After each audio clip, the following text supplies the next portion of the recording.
میرے دوستو آج میں آپ کو صحیح کہتا یہ جماعت جماعت جماعت جماعت کیا ہے؟ جماعت تیرے گھر میں ٹی وی ہے، کبھی اس کے بارے میں سوچا؟ تیری بیوی کے چہرے پر پردہ نہیں، اس کے بارے میں سوچا؟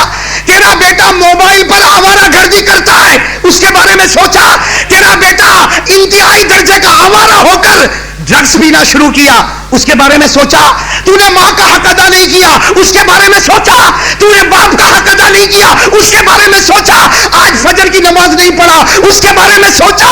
میرے دوستو کتنے زمانے کی زکات باقی نہیں ادا کیا، اس کے بارے میں سوچا؟ رمضان کے روزے رکھا، اس کے بارے میں سوچا؟ تراویح کے بارے میں سوچا؟ حج کے بارے میں سوچا؟ نہ، یہ سوچنے کا موقع نہیں ملا۔ سوچنے کا موقع ملا تو حضرت تھانوی نے کیا کیا، اس کی فکر میں لگا ہوا ہے۔ اللہ اکبر۔ ایک میں کہتا ہوں اس سے بڑھ کا کوئی پاؤلی نہیں ہوگا، قسم سے، اس سے بڑھ کے کون بے وقوف ہوگا؟ ہاں، جو اپنے کو آج تک نہ دیکھ سکا اور دوسروں کے پیچھے پڑا ہے پاگلوں کی طرح۔ کسی باولے کتے نے کاٹا؟ کیا ہے میرے دوستو یہ؟ اور پھر ہم لوگ بھی جماعت جماعت جماعت جماعت۔ کیا؟ ہمارے نبی کے زمانے میں کون وہابی تھا؟ بولو نا، نبی کے زمانے میں کون وہابی تھا؟ ابو بکر وہابی تھے، عمر سنی تھے۔ کہو نا، ابو بکر وہابی تھے، عمر سنی تھے۔ میرے دوستو کچھ نہیں، وہاں تو ایک ہی بات تھی، میں نبی۔ حضور پاک صلی اللہ علیہ وسلم نے اعلان فرمایا، میں نبی، جس نے میرا دامن پکڑا وہ جنتی ہے، اور جو تھوڑا بھی ہٹا اللہ نے اس کو جنت سے کاٹ دیا۔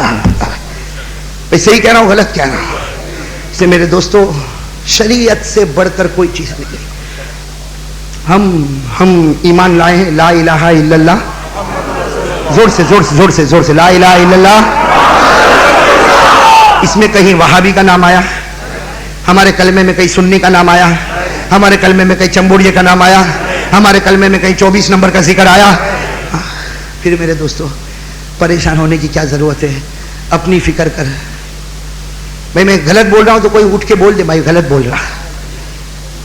میرے دوستو ہمارا یہ سورت جو ہے نا، سورت اللہ کی قسم بہت خوبصورت ہے۔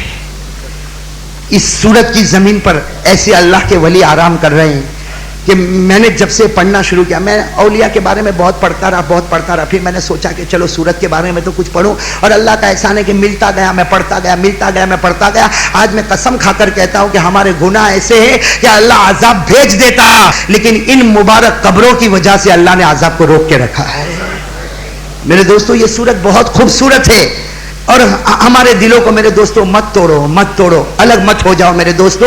ہم سب کا، بھائی ساتھ میں کہو، ہم سب کی نماز ایک، ہم سب کا روزہ ایک، ہمارا کعبہ ایک، ہمارا قبلہ ایک، ہمارا حج ایک، ہمارا روزہ ایک، ہمارا دین ایک، ہمارا مذہب ایک، پھر ہمارے دل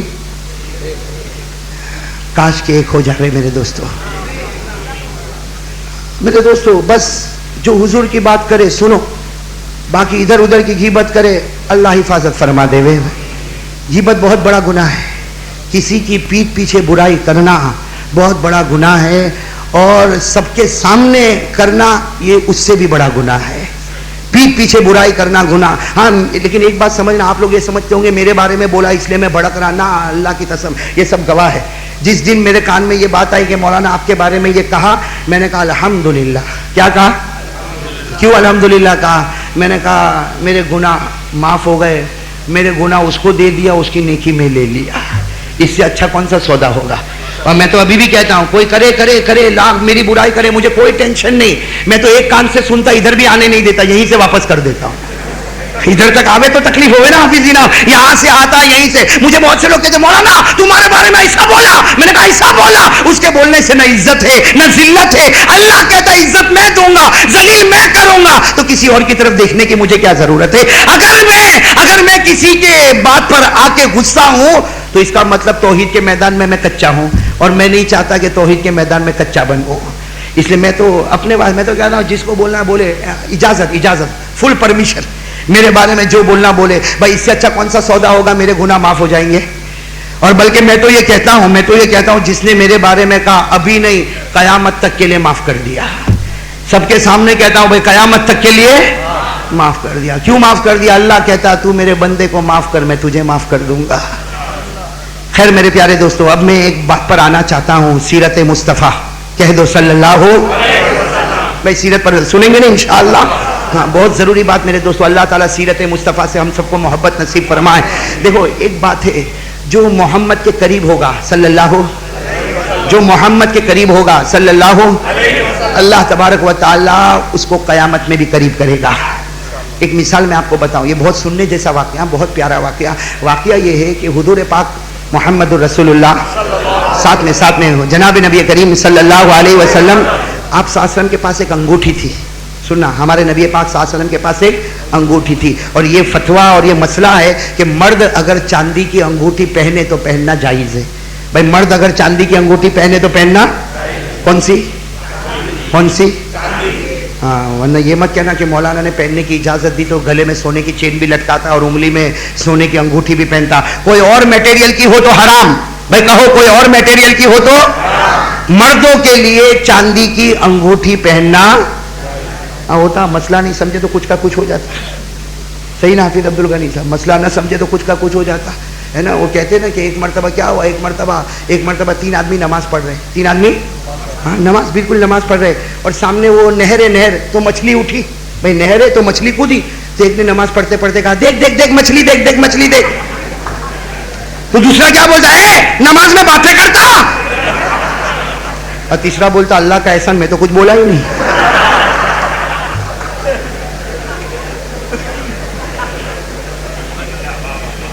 بھائی ہوتا کہ نہیں ہوتا, ایسی غلطیاں ہو جاتی. ایک آدمی ٹرین میں گیا, ٹرین میں ایک آدمی ٹرین میں, اس کا رات کو 2:30 بجے اسٹاپ آنے والا. کتنے بجے؟ وہ جو کام کرنے والا جو ملازم ہوتا ہے نا, اس کو کہا کہ دیکھ میرے نیند بہت لگ جائے گی, 2:30 بجے مجھے برابر اٹھا دینا. اس نے کہا کوئی بات نہیں صاحب سو جاؤ, 2:30 بجے آپ کو میں اٹھا دوں گا. اب وہ جو ٹرین چلی, یہ تو صبح میں اٹھا. کب اٹھا؟ تو وہ ملازم کو اتنی گالیاں دے, بھائی گالی دے گا کہ بھائی 2:30 بجے میرا اسٹاپ آ کر چلا گیا, تو نے مجھے اٹھایا نہیں, میں تیرے بھروسے پر سو جا رہا. اس نے کہا تو گالی دیتا ہے وہ کم ہے, جس کو میں نے رات کو اتارا وہ تو اور زیادہ دیتا ہوگا.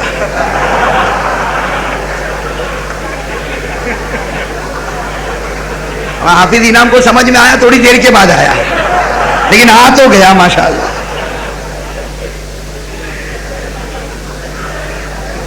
خیر میرے پیارے دوستوں, موڈ فریش ہو گئے آپ لوگوں کا. آج بیٹھو گے نہیں, اطمینان سے بیٹھو گے انشاءاللہ. ہمارا نور بھائی بیٹھا ہے, بیوی سے ڈرنے والا بادشاہ. سب توجہ سے سنو گے نا انشاءاللہ. دیکھو بہت پیار کی بات ہے, جناب نبی کریم صلی اللہ علیہ وسلم کے پاس ایک انگوٹھی. بھائی حضور پاک صلی اللہ علیہ وسلم کے پاس ایک انگوٹھی, اور بالکل پلین انگوٹھی, بالکل پلین چاندی کی انگوٹھی. جناب نبی کریم صلی اللہ علیہ وسلم نے, سننے جیسی بات ہے, اللہ کے رسول صلی اللہ علیہ وسلم نے حضرت ابو بکر صدیق رضی اللہ تعالیٰ عنہ کو بلایا, اور بلا کر کہا کہ ابو بکر یہ میری چاندی کی انگوٹھی ہے, اور جو بالکل پلین ہے, کتنا اچھا ہو کہ ابو بکر تم جاؤ اور اس کے اوپر لکھوا دو لا الہ الا اللہ. بھائی انگوٹھی پر لکھوا دو لا الہ الا اللہ. بس حضرت ابو بکر صدیق رضی اللہ تعالیٰ عنہ نے فرمایا میرے ماں باپ آپ پر قربان, آپ انگوٹھی مجھے دو, ابھی گیا اور ابھی میں لکھوا کے لے کر آتا. کیا لکھوانا ہے؟ لا الہ الا اللہ. اب حضرت ابو بکر صدیق رضی اللہ تعالیٰ عنہ نے وہ مبارک انگوٹھی لی, وہ جناب نبی کریم صلی اللہ علیہ وسلم کی مبارک انگوٹھی لی, اور حضرت ابو بکر رضی اللہ تعالیٰ عنہ انگوٹھی مبارک لے کر چلے. راستے میں سننا, راستے میں حضرت ابو بکر صدیق رضی اللہ تعالیٰ عنہ کو خیال آیا کہ میرے نبی نے فرمایا کہ لکھانا لا الہ الا اللہ, لیکن حضرت ابو بکر فرماتے میرے دل میں خیال آیا کہ میں لا الہ الا اللہ بھی لکھواؤں گا اور محمد الرسول اللہ بھی لکھواؤں گا, اس لیے کہ جہاں اللہ کا نام ہوتا ہے وہاں محمد کا نام ہوتا ہے. بھائی حضرت ابو بکر نے صحیح سوچا غلط سوچا؟ کہو ساتھ میں, صحیح سوچا. اس لیے حضرت ابو بکر صدیق رضی اللہ تعالیٰ عنہ کے دل و دماغ میں یہ بات آئی کہ لا الہ الا اللہ تو لکھوانا ہی ہے, لیکن میں ساتھ میں لکھواؤں گا محمد رسول اللہ, اس لیے کہ جہاں اللہ کا نام ہوتا وہاں محمد کا نام ہوتا. اور میرے دوستو یہ صحیح ہے, جہاں جہاں اللہ کا نام ہوگا وہاں محمد کا نام ہوگا. عرش پر اللہ کا نام ہے تو محمد کا نام, سدرۃ المنتہا پر اللہ کا نام ہے تو محمد کا نام, جنت کے بالا خانوں پر اللہ کا نام ہے تو محمد کا نام, فرشتوں کی پیشانی پر اللہ کا نام ہے تو محمد کا نام, حور کے گلے پر اللہ کا نام ہے تو محمد کا نام. حضرت ابو بکر صدیق رضی اللہ تعالیٰ عنہ نے سوچا کہ مجھے نبی نے فرمایا لکھوانا لا الہ الا اللہ, لیکن میں تو لکھواؤں گا محمد الرسول اللہ, اس لیے کہ جہاں جہاں اللہ کا نام ہوتا وہاں محمد کا نام ہوگا. اگر عرش پر اللہ کے نام کے ساتھ محمد کا نام ہے تو نبی کی انگوٹھی پر بھی اللہ کے نام کے ساتھ محمد کا نام ہوگا.